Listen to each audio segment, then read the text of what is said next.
And good evening, everyone. It's Wednesday night. It's good to be here. It's good that you're here. Well, it is summertime here at the Little ALF, and summer is always a little bit different.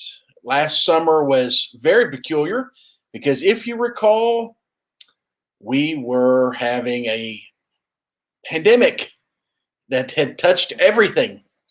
And so last summer was a little bit different. Summer's a little bit different here at ALF, and this summer's going to be no different, pun intended. We are celebrating something tonight that's quite cool. For the first time, other than the Easter egg hunt, we have Awana workers and church people on campus on Wednesday night for the first time in over a year. And that is a wonderful, wonderful reason to celebrate. I've got our security cameras up. I'm kind of watching them, and it's a little weird after all these months of being here by myself, typically on Wednesday nights, and to have them here. So it also presents a challenge, and that is how to be more than one place at one time. And we are committed to being with you and sharing with you on Wednesday nights. And so it's going to be creative. It's going to be different, but we know that you'll be patient and gracious with us, and we're going to have a good time. And sometimes it's going to be a little different. I'm scheduled to have a first-time guest on tonight's show. Oh, look, Jeff's listening while getting pizza. Man, that's a tough job. I need to apply for that one. Now, Jeff, there's nothing that says I can't eat on the air. So if, pizza shows up, that wouldn't hurt anyone's feelings. But it's been a very peculiar week here on campus. Of course, it's raining like every day, only on the days that end in Y. I'm not complaining, but geez. So the rain did something interesting. On Monday, my bride and I were sitting, and I told her, I said, "Hun," I want to date you. And it's going to be either today or tomorrow. You get to choose dinner and a movie. And she chose Monday. I said, all right, well, here we go. So we make our way over toward Rockwall, and I take her to her. It might be favored restaurant status. I don't know, but it's always a winner. And so we go to her restaurant, we have dinner, and it's good. Yeah. And we make our way to the movie theater.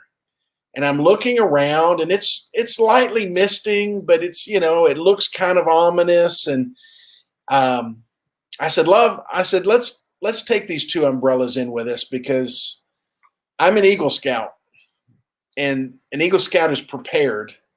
So we carried the umbrellas in with us, and we went in, and we were seeing The Quiet Place 2. If you've not seen that movie, there's a whole lot of quietness in it. Well, we weren't there but a few minutes before the bottom fell out of the sky. I mean, the bottom fell out. And so we watched the movie, and when we got to the foyer, it was raining cats, dogs, llamas, sea lions, unicorns. I mean, it was everywhere. And I said, we've got three choices. One is throw these umbrellas up and go. Now, let me also say this. No one within eye shot of me had an umbrella. No one. I could have sold that thing for $50 maybe. I said, one, we could throw these umbrellas up and just make our way. Two, we can sit down and have snacks and wait and see if it slows down. Three, we can just go watch another movie. We took option three. So we bought tickets to a movie and went and caught a double feature. And by then, the rain had rained itself out. So it was good. It was a good day. So that was very peculiar. And so we've got For the City kicking off today. We had a good day today, weather-wise. I don't know if we're going to be as fortunate going forward. We'll see. But we are off and going with about half of our first year's registration. But, you bloom where you're planted, and you go with what you've got, and God always blesses the availability. And so we're doing that, and that's a good thing. So some other things, kind of around town is Brother Bobby has been released and is home. I can't imagine what that feels like for him. The brother has been in the hospital 8 months.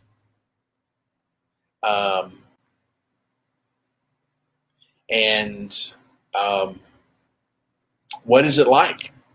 What is it like to be home? So we're excited about that. There will be opportunities to minister to Bobby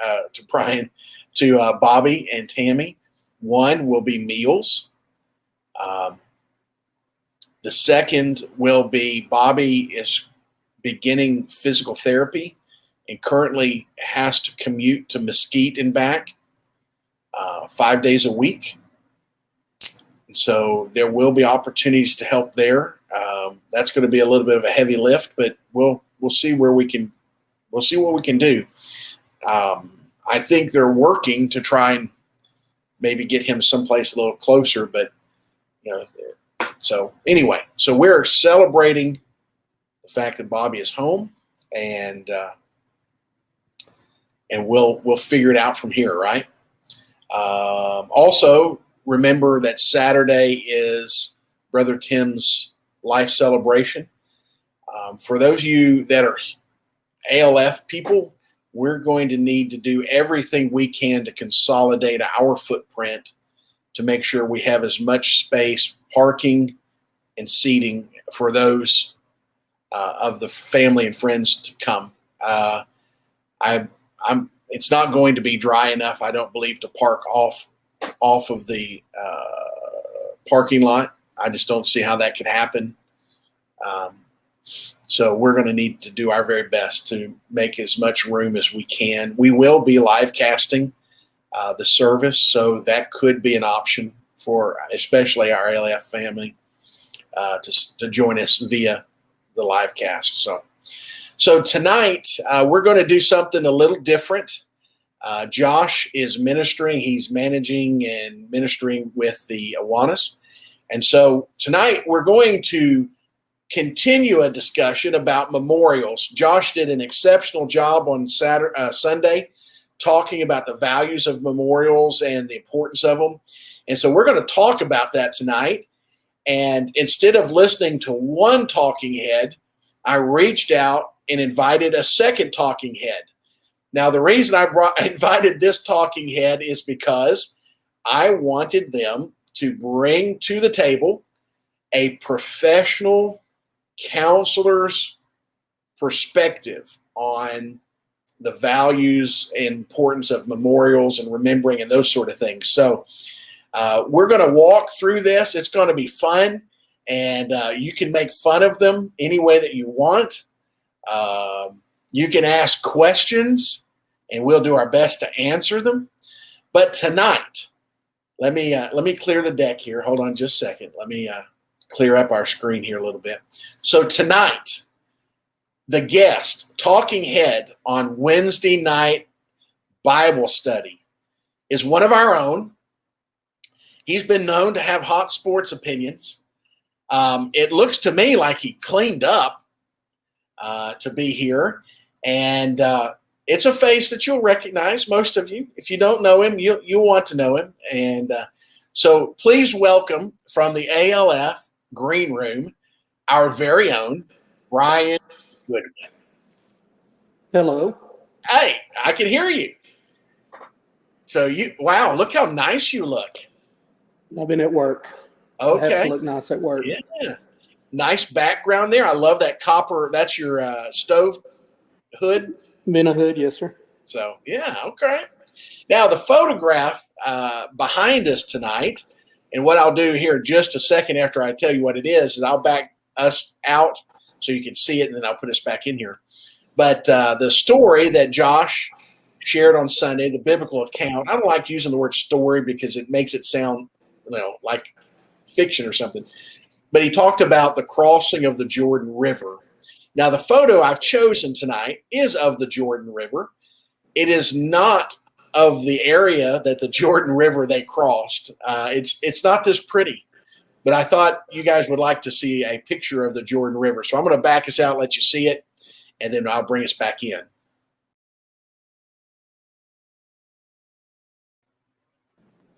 Now, that area is more to the north end, where the tourist baptism site is.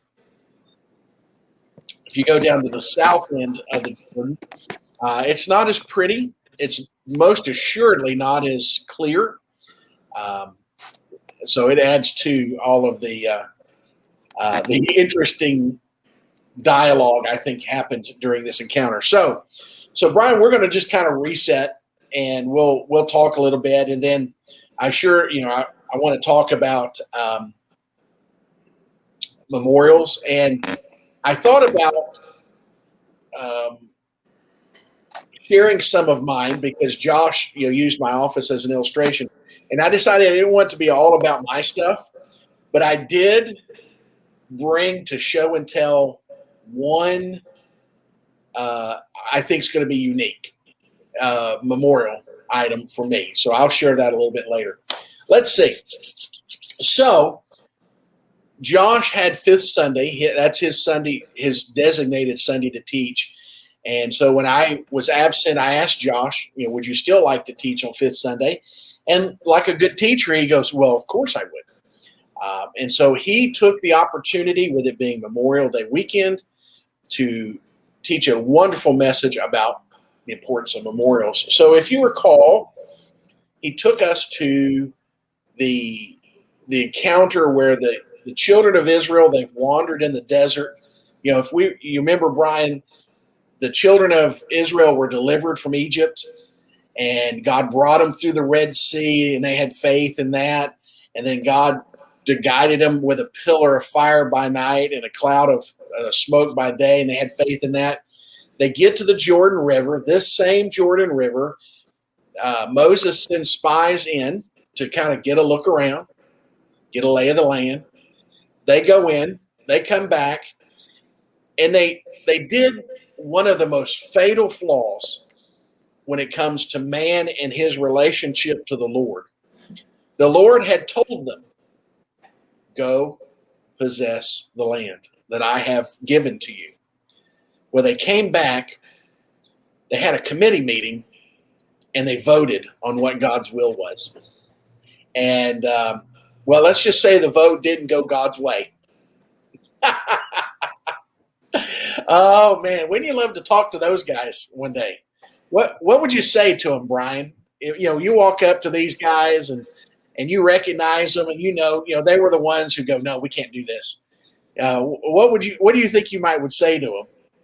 I don't think it's repeatable right here. Okay. All right. I mean, to be honest, wouldn't it be nice to have God's divine word where we could hear his word and we knew exactly what he wanted from us on a daily basis? Yes. That's an interesting point, because we have his word, but I don't want to say very rarely, to have a clear enunciation of God's will sometimes can be a challenge to discern. And sometimes, even when we have a clear enunciation of his will, we start kind of polishing it, bending it, those sort of things. And so, sadly, what happens is God doesn't say, hey, listen, guys, can I have a second chance at this vote? Or can we just pray about this and maybe vote again? He says, okay, this generation won't see the land. Go take a walk. And so for the life of this generation, approximately 40, 50 years, they're wandering. They're wandering in the desert from water source to water source. And I don't even know how you would feed livestock out in that area based on what I've seen. So they just keep going. Now, Brian, do you think that during this generational wandering, did they ever sit around and go, man, I sure wish we'd have done things different? Do you think that the older adults, because they had children, and those children start to grow up, and they had that they would say to them, children, always do what the Lord says, because we didn't, and this is where we are. Do you think maybe those conversations were held? I hope they did, but Yeah. more than likely they were human, and they said they didn't take responsibility for their own action. Now, Right. are you suggesting that they might be blaming God for them not possessing the land? Well, they're human, and humans blame everybody else except taking responsibility. So for themselves. what are some excuses that we could have blamed God for, and for our not possessing the land? Think on that a second. How do you think we could express that we could blame God? What do you think what would you do? What would be your excuse? My excuse would probably be, if he wanted us to have the land, he would have it vacated by the time we got there. Well, God could have taken them out. Hey, Right. Jason, good to see you. Linda, good to see you. I've got folks over here on my Facebook feed that I'm not seeing quite yet over here in the stream. So, but thanks to everybody being here. Yeah, I mean, if God wanted the promised land cleared out, well, I mean, he could do it, right? Why do we have to do it? Why do we have to get blood on our hands, right? Yeah, that would be a good one. I'm trying to think of what it could be also.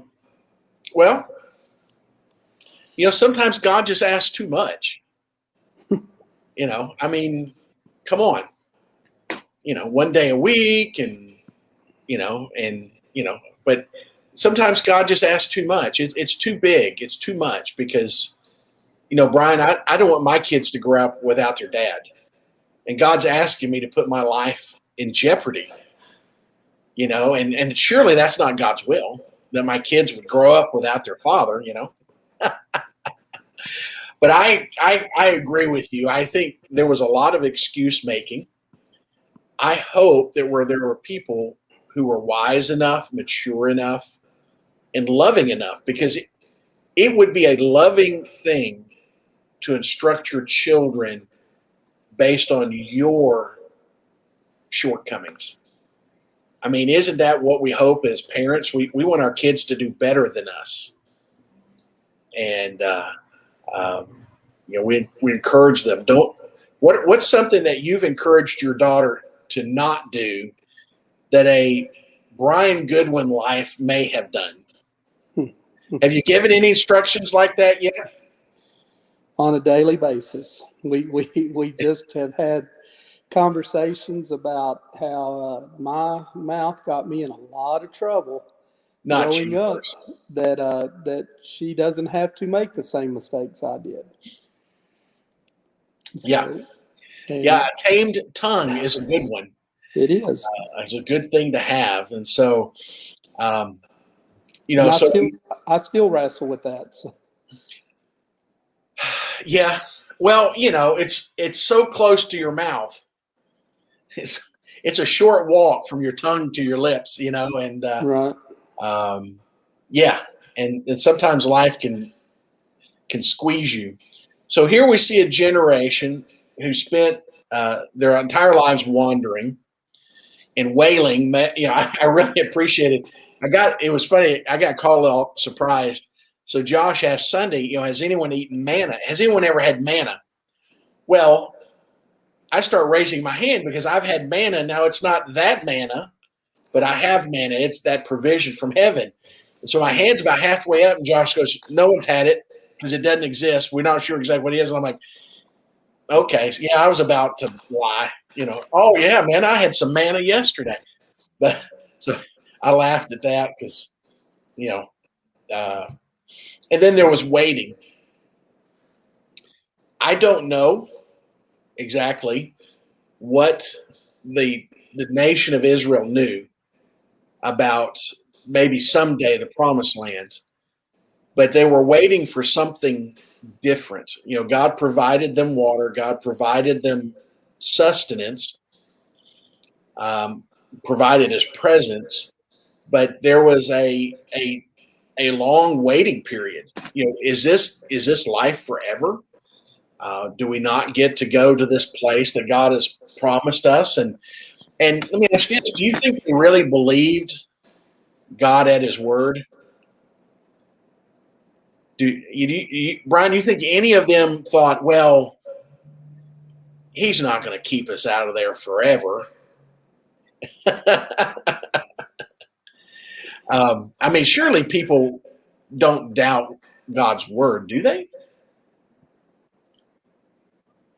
Well, let me ask you this question. Have you ever told your kids it was going to be one way and they not responded, gave them a choice? It can either be this way or this way. And if it goes this way, this is going to happen, and they didn't believe you. Right.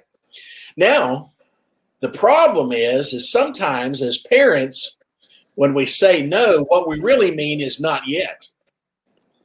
And we can train our kids up. And that's an unfortunate truth because sometimes God says no. Sometimes he says yes. Sometimes he says wait. But the difference between God and man is God bats 1,000 at being what he says. And that's hard, sometimes. And so I can imagine the conversation, this generation in the wandering, wailing, and waiting, wondering, did God really mean that forever? I mean, what is, and then the generation passes. Now that's an interesting. I don't know, but when God says these people will not take the land, I have to think in my sanctified imagination that there was a last one. Somewhere in the nation of Israel, there was the last one of that generation. And when their life came to a close, God goes, all right, it's time to get going, and steers them back and takes them to the threshold where some of them may have been before. I don't believe the children. I believe there would be a special dispensation for the children. So I believe there could have been children who were at the Red Sea previously. Now that's my thinking, but we see that there was a passing of the baton. Moses had passed, and so he passed the baton. A new generation had arrived as far as the nation, the people of the nation, and God says it's time to take the land that I promised the last generation. And I liked it because the new leadership said we're going. He didn't vote. He didn't test the temperatures. We're going. God says to go. We didn't go last time. We're going. Because who wants to go back to the desert, right? And so it's interesting because God took them to the same place, but God, I think that their faith was tested in a different way. The previous occupants of the land was what struck fear in the people. This time, we see that there was a natural barrier, and God called them to have faith. And I mentioned this a few sermons back. There's two types of faith. There's the step and see, or the see and step. And we wrestle in between those things. And God called him. He says, step in the water and see what I'll do. I'll heap it up. And I always laugh because I wonder what the heap looked like.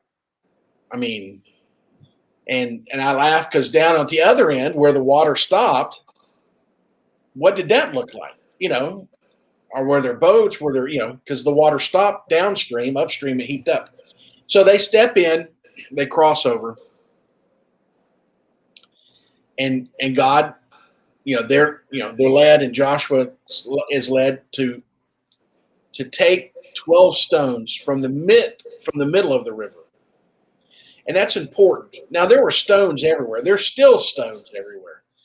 But I believe the importance of the stones from the middle of the river was to remind them that God provided those stones in the midst of the barrier.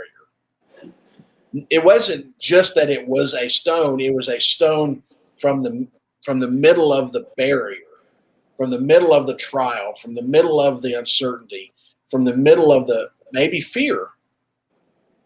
Go get it, and when you see this, you'll be reminded. So that brings us to a discussion on the importance of memorials. Now, Josh, I'm sorry, Brian, you minister to a lot of people in a lot of different circumstances. You've been with a lot of people in the closing days of their earthly life, and so you have an interesting perspective. Share with us your thoughts on the importance of memorials.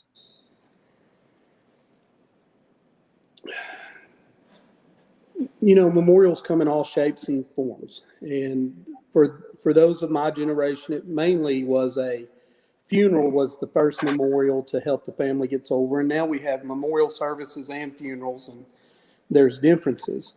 Memorials and funerals are for those left behind. They do nothing for the family member that has gone on. Absolutely nothing. It's the first, it's the first step in achieving acceptance, which is the final step that you want to achieve in your grieving process. Right. As far as what they mean to the family, I try not to attend many funerals. I'm a therapist that doesn't practice what I preach. And the reason why is I personally want to, for the majority of the time, remember that person the way that I remember them and love them. On the other hand, memorials are very, very important. They allow the bereaved the very first step towards emotional healing after loss. It's that first, traditionally a funeral was held within a week, but usually a lot quicker after the loved one passed. And so it was that, most of the time it was that very first step into public to be held up by those that are going through the same thing you're going through. Mm-hmm. And so many times in life, we try to do everything by ourselves. Mm-hmm. And it's a very lonely battle if you don't get out there and accept help and group with those that love you. And a memorial does that. A funeral does that. It helps you see that hey, Joe, you lost this person. We know you lost them, but you know what? I'm here to assist you. I loved them as well, and I'm here for you. And so memorials, I printed out a couple of things here that I thought were interesting. This one says, they are the very center of the grieving process. The choices the bereaved make may or may not create a meaningful experience for them if there is no guidance, right? And then it goes on to talk about if you choose to do the planning of your own service, right? And so a lot of us, I'm guilty, have pretty much started planning my own funeral, right? Men get to that age where it's like, hey, I've reached this milestone and there's less in front of me than behind. And what I don't real, what most people don't realize is by planning our own funeral, we're taking away the power of those that the the bereaved, the bereaved people that want to plan your funeral and talk about the good things. And so planning a memorial is a very difficult thing to do when you've just lost your loved one. So what I recommend to everybody is if you have some ideas or you want to help in your own funeral, talk with your kids and your spouse and say, hey, you know what? I've just been thinking about this. What would help you get over my death? And I have that conversation with Talon quite often, Talon, Dad, why do we have to learn this? And why do we do this? Well, Talon, one of these days, I'm not going to be here to show you this or to help you out of a situation. So I need you to learn this. And so I had that conversation with her just the other day, and I'm like, I'm going to need some help planning my funeral so that you can tell me what will help you. Now, difference is she's 10 years old. I need to be having that conversation with Sandy or with friends from the church that know me. I know a lot of times they can be fun. I've been to a couple of funerals that were a great time, and I know that's sad to say, but these persons they lived for the good time, and so there were good stories about shooting Brian's Gate or whatever it was, which that actually happened, and so it's very important that the ones left behind have a big helping hand in planning the memorial. I know one of the things that happens is we I guess the phrase would be a keepsake. Those things that we hold on to, and when we suffer loss, it can trigger that. How would I tell you what, I'm going to ask you about something, and you can tell me no. I would love for you to share with us the keepsake story of your ring. Okay. It's a wonderful story, and I think folks would really enjoy it. Yeah. So my grandfather fought in World War II, and he started out in the African campaign, and he fought his way across Africa and on a ship to Greece, and then ended up in Italy. And so I have a ring that I wear most days. When you see me at church, 90% of the time I have it on. And my grandfather was in the Army Air Corps, and he worked on bombers and jeeps and all. And he has a ring that's a nut from a C-47. And what he did is he took this nut and he ground it down or rubbed it down, however, to get the corners off of it. So the top is flat like a nut, the bottom is round just like a ring, and the inside's totally ring. And on the top of it, engraved, and unfortunately I've worn it so much, I've worn a lot of it down now, but I took pictures of it. It said Firenze, Italy, 1944. And a lot of people don't know what that is, but that's Pisa. That's where the Leaning Tower of Pisa is. So my granddad's sitting in Italy in 1944 waiting for the planes to come back, and he makes that ring. And it is priceless to me. Yay. It's a keepsake that to someone just looking at it, took it to a jeweler, they'll say that thing's not worth anything, but to me it's priceless. And so that's the story of my grandfather's ring. How important is that ring to you? That ring is very important to me. When I'm wearing it, I feel, closer to him. I feel closer to the generation that fought for this country. It's funny is I think you would have enjoyed being in the greatest generation. You a lot of the characteristics are that of that generation. Sometimes I think you would have liked to have been in that time frame. I definitely would have. That was a great time. Well, they are the greatest generation, and they're called that for a reason. One of the interesting things about keepsakes or memorials, things that cue our minds, is life is a very busy thing. And whether you're the Hebrews wandering in the desert, now their busyness was different than our busyness. They didn't have social media. They weren't working 9 to 5 and all those things. And yes, I'm hearing Dolly Parton in my channel 1. But life was busy for them, trying to survive and life, relationships and those sort of things, educating, next generation. We can sometimes get so busy that we forget important things.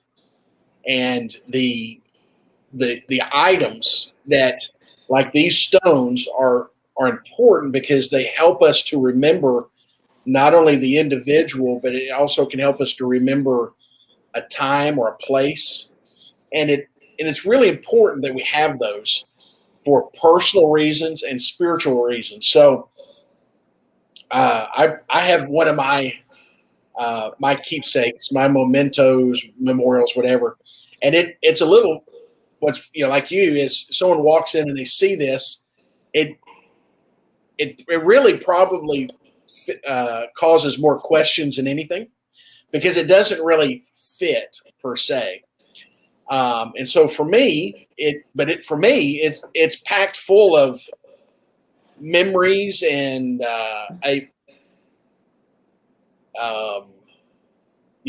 I'm not going to say a once in a lifetime, but a very rare occasion in my life. So my parents were on the coast down at Corpus. My bride and I had an opportunity to go down, so it was just the 4 of us. Now, my family's a large family. We do a lot of things together. So the times that my parents and I were doing vacation, just the 4 of us, is never. But this time it was the 4 of us. And we did something completely out of the ordinary. They're in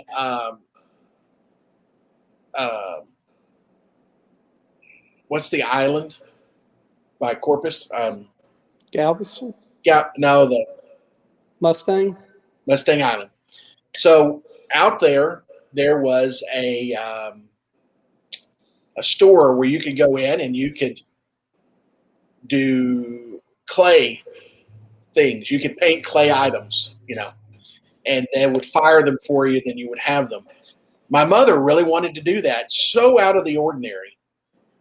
And so you go in and you pick your piece, whatever it is. I don't remember what everyone else's was. My dad's was a mug, and I'm nearly positive he still has his, because my mom didn't really like his paint job, but I remember Dad reminding her, "Well, it's mine," So, but I remember sitting there and having a time, with my parents, doing something really different, out of the ordinary. And I remember then thinking how much I wanted to remember having that. And so I keep my piece from that day in my study here, and I'm going to show you what it is, because it's a little different. So the piece that I chose to share with you is this one.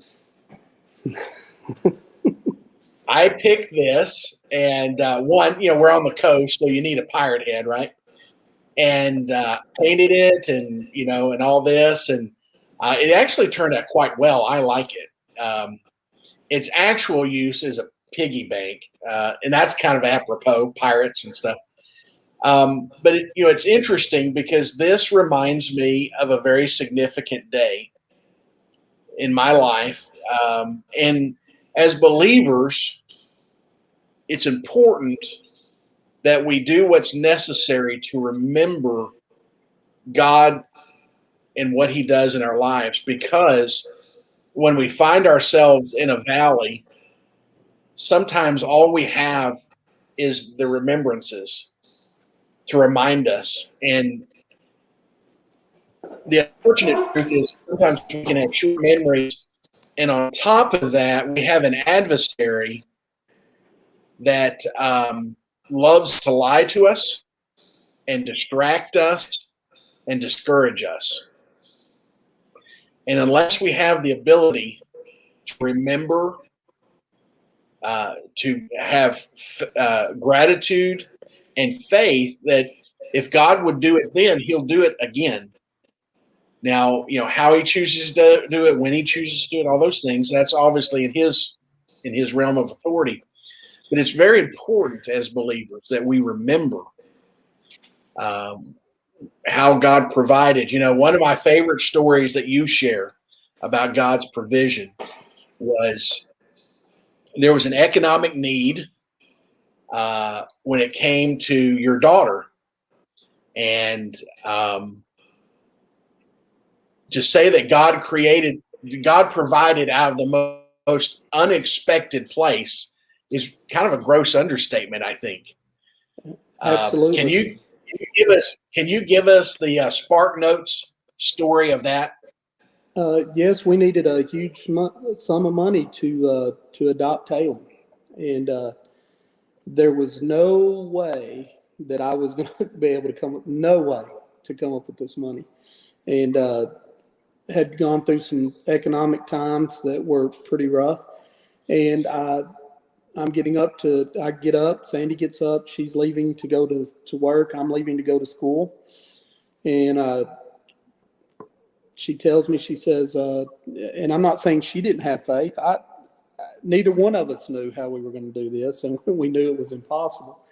And she says, call and tell them we can't do this. There's no possible way to come up with that money. And I said, well, let's give God an hour. He can do things in an hour that we can't, right? Now, let me ask you. Yes, God can do anything in an hour, but honest to God, as the phrase says, what did you think that hour really was going to do? I mean, if just drop dead. To be honest, I was trying to buy time to find out some way to make this work, and not be crushed myself, and try to keep my wife from being crushed. Right? This was and I'm pretty much a man of my word. If I say I'm going to do something, I'm going to break my neck trying to do it. Right? And we were going to be crushed about losing the little girl, and I'd already told this family and that we would do it and stuff. But 46 minutes later, I said an hour, 46 minutes later, my phone rings, and I look down and I get sick, and I answer the phone and I said, Bruce, why are you calling me today? You could call me any day in the world, but why today? And he said, why are you assuming it's bad news? And now who's Bruce? Well, I said, Bruce, you're an accountant. It's going to be a bad story.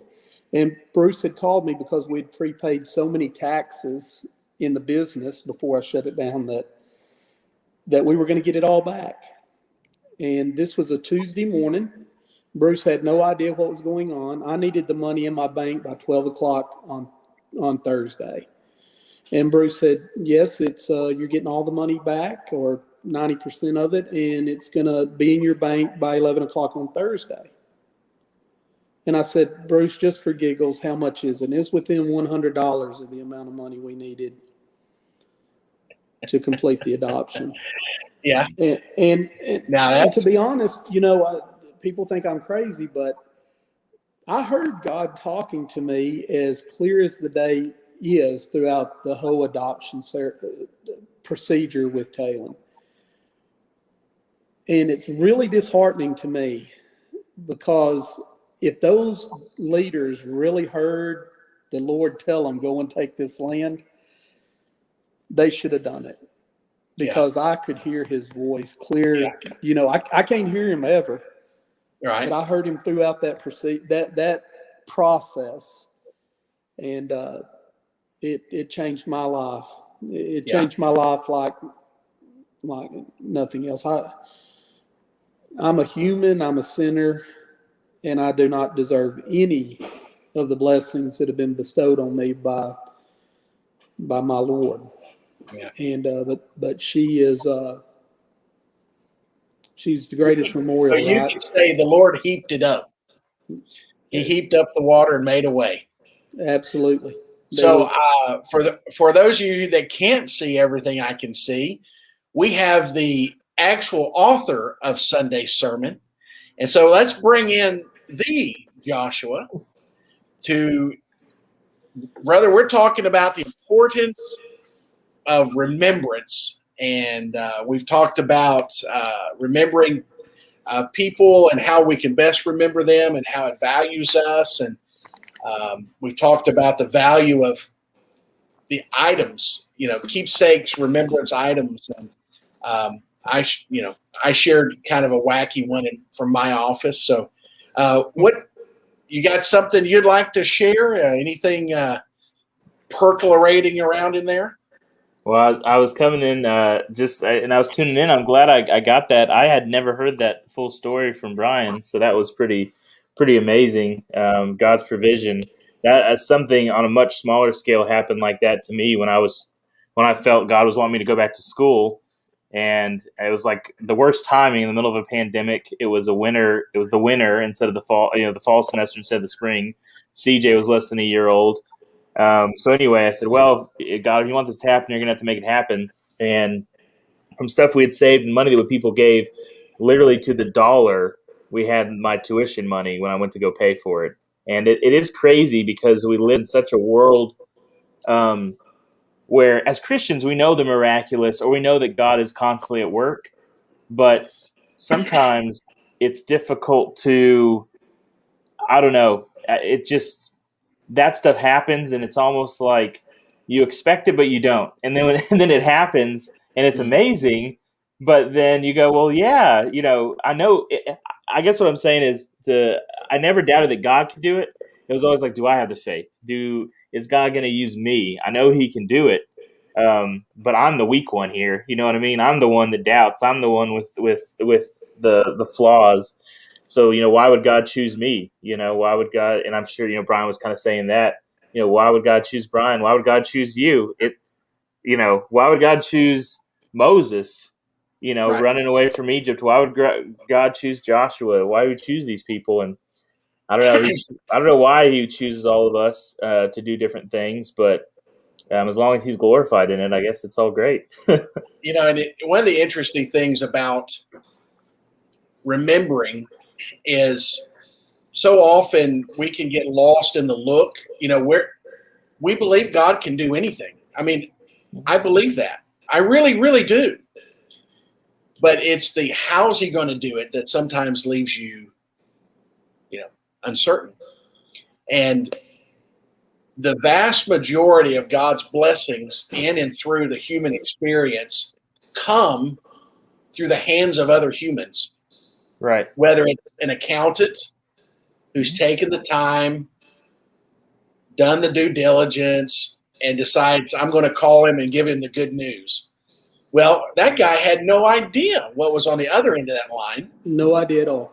He had no idea that he literally was going to be the conduit of God's amazing, miraculous provision.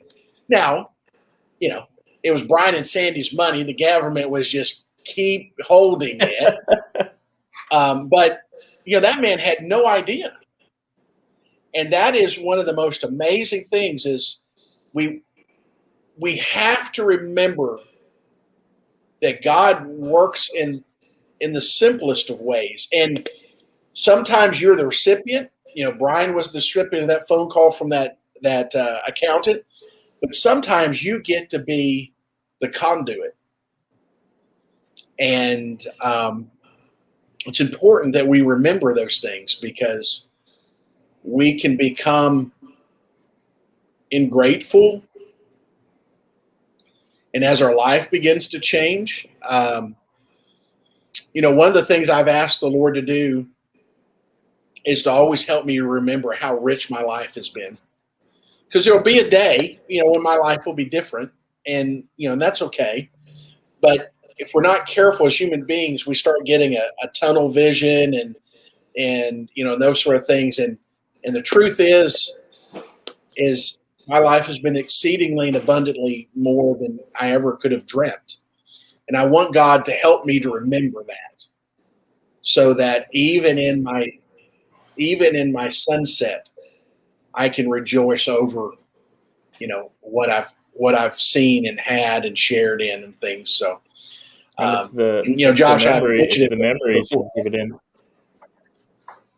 Yeah. Oh, I was just gonna say, you talk about that. It's like you live in people's memories, and that was my prayer with CJ. I mean, I know it sounds kind of morbid or whatever, but as soon as I had him, I was just like, God, let me live long enough that he remembers me. Like, I just, you know what I mean? And it's just, I don't know. I remember, I mean, even like my papa and grandma that passed away when I was 11, I remember them all the time, think about them all the time, and the things they teach you and what they leave for you. And I mean, obviously we have heaven. I'm not trying to discount that, but man, we can live here. We can live on here for way after we're gone. Oh yeah. I mean, yes, it's amazing. A perfect example is that ring, right? Every time I put on that ring, or every time I wear that ring, that's Edwin Hollis Goodwin. His name's down on the courthouse wall here in Hunt County. He signed up the same day that Audie Murphy did, and stuff. And every time I look at that ring, that's what I see. And so it's important that we not only. Josh didn't like what I said. Yeah, I guess Josh doesn't like your family story. It's important that we strive to remember. It's important that we teach people to remember, and I know that you do, with your daughter. But we as a church need to teach to remember. And then you want to live in a way that you want to be remembered, right? I've had the fortunate days. I had to say goodbye to another friend of mine today. He didn't pass away, thank the Lord, but he's moving to Branson, and our relationship has changed, and I don't get to Branson very often, those sort of things, and so it's kind of tough. He's back. Where'd you go? My Wi-Fi was, I don't know, something. It froze up and then it cut off on me. We just thought you didn't like Brian's family story. No. Well, I have, Josh, I kind of told our folks on the front end that, the summer is different. And so they're going to have to be flexible. We're going to be creative, and it's going to be different. But how exciting is it to have people on? It's so weird. Oh, yeah. To have people here on. It's even a little bit weird. I kept looking, seeing who was talking, and I remembered it was you. Yeah. Because, a lot of times you're at home for this. And but I'm watching the kids down at the Awana store, and it does my heart good. And I would, and I know we've got people from different states and everything, but, if you're here, I mean, even if it's not like maybe up your alley, if we do the bowling and you don't want to bowl, we'll just come and hang out and eat some food and talk to people, or, any of those kind of things. It'll be fun. Just come and be together and make those memories. And make those memories. And we're going to be here for you guys. We love our time with you. We love teaching, and so like I said, we're just going to invite you to be flexible with us. And then when we get to the fall, Lord willing, we hope that our Wednesday nights will be similar to what we were more accustomed to before the time of the virus. And that will include this Bible study. We will continue this for our family, our digital family. And so we love you guys, and you're important to us. So, well, guys, it's really important that we remember. We have to remember the Lord, because there'll be days when we will be challenged. And it's only it's only in what we know the Bible teaches us. It's only in what we remember the Lord has done previously. Those are two really important things to help us get through and to press on. And so it's really important. And and we never know what those symbols may be. And I want to encourage us to teach people to find those symbols and to hold on to them, and sometimes the Lord puts them on you. What was that cat's name? Hold on. Let me see if I can. Well, I'm search through his 1,000-book library real fast. Yeah, hold on. I'll find it. While he's doing that, I wear that ring every day, and I get to show everybody that'll listen to about that ring, and then I try to tell the story of Talon every chance I get. And I was up at Cracker Barrel about a month ago, and there was a man and woman sitting out in the rocker. We were waiting to go in, and he was sitting there rocking, waiting for his family to come out, and we got to talking, and he asked me, he said, "Are you a Christian?" I said, "Yes, sir." And he said, "Do you believe in miracles?" And I said, "Absolutely." And he says, "Well, tell me one." And I got to tell him the story of Talon and the whole story, the not the cliff notes. And he was saying, "How long ago was this?" And I said, "Well, 11 years ago." And he just was amazed. He said, "Well, I'm a missionary." And he said, miracles happen every day to regular people. And he said, "But let me tell you, most of them forget within a few months." Mm-hmm. And he said, "So the matter that you're telling them 10 and 11 and 12 years later," he said, that's great. So it made me feel good, so, and I got the living memorial. Until I die, I will always tell that story. So praise God. Well, I was going to show you a book from a conference, but I've got books somewhere because you got books somewhere. Yeah, I got books somewhere. I go in there and I take one out every day just to see. Could be, yeah, that'd be funny. But I remember this lesson a long time ago, and he was talking about how sometimes the shepherd will mark his sheep, and that those should be reminders of remembrance, And I remember thinking about this scar underneath my chin. I don't really think about it anymore. I see it when I'm in the mirror and things. But I remember thinking, when I was younger, this was, it's a scar and all that. But then as I got old, as I understood, every time I see that, I'm reminded of what didn't happen. It's a reminder. It of itself is a reminder of what did happen and what didn't happen. And it really has changed over the years, and it's important. We can find those things, and it's important because we don't want to forget the goodness of the Lord. One, when we do that, we rob him of his glory, and that's a terrible thing. Two, we rob ourselves of the peace of being reminded that God is there. And three, Brian, to kind of close out what you said, was it robs us of the opportunity to brag on God. And yes, we are people of very short memories. And Josh, you did a great job. The sermon Sunday was awesome.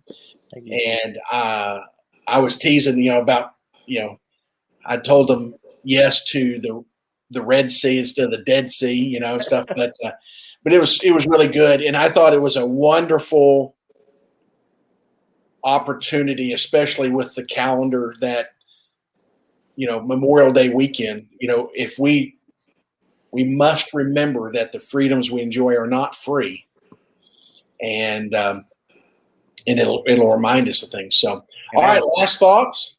Well, I got one last thing. There's something that means something to you that's a memory to you that every time I see it, it makes me smile, and I think of it often.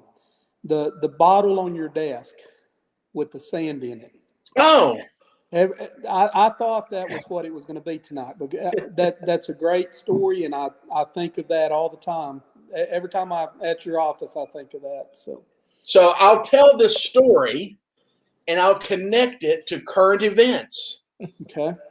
When I was 11 years old, I was in an automobile accident, perhaps you've heard. And I broke my left femur. No, you've never heard that, like you've never heard that I'm an Eagle Scout. So I spent time in traction. I spent time in a cast. I get out of my cast in time to go on what would be the first Reeves Copeland Vaughn family vacation to Oregon. I mean, I am fresh out of it, and so we go to Oregon, a pull behind trailer. It was mayhem, and we go to the Oregon coast, which I think that's what heaven's going to look like, and we go to a place called Honeyman Park. And we get out there while everyone is running up and down these sand dunes, right? Just up and down. Oh, we're sliding. We're having fun. Well, Jimmy, the 3/4 cripple, it takes me the entire time just to get to the top. Literally no more get to the top of the sand dune than it's time to go. And so my sister and my father were there Thanksgiving.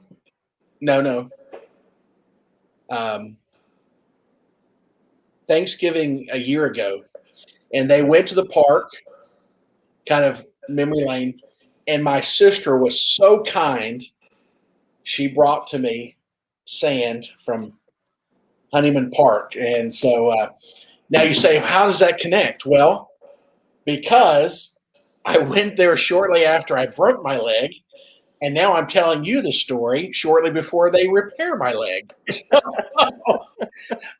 For those of you that may not have been here last week, I'll give you not new story, but it's limited coverage. I had an appointment with an orthopedic on Tuesday, and we are moving towards a hip replacement. And Amen. Maybe I'll have to go back to Honeyman Park and show it. It's not going to beat me a second time. So. But yeah, anyway. All right. Well, Brian, thanks. Thanks for agreeing to come on. Thanks for sharing some wonderful stories and insight. And you look really, man, you just look good. Man. Well, thank you. I enjoyed it, and I'll gladly come back anytime. Well, you know how it works now, and we'll definitely be doing that. And Josh, thank you. Working hard and just does a great job. And, I'm excited for Josh. You guys are headed out on a little family vacation of your own. Yep, we're going to see Nathan and then Madison and then some other friends, and then we'll make it to Georgia. So we'll have a good time. And you'll eat some peaches. Creating memories. And those are all good things. Memories last a lifetime. Amen. Well, all right. Well, I guess we'll just all say good night. And love you guys. Go our separate ways. I have pizza laying in front of me. Get to it. Good night. Good night. Thank you guys very much. Love you, and I'll see you guys soon.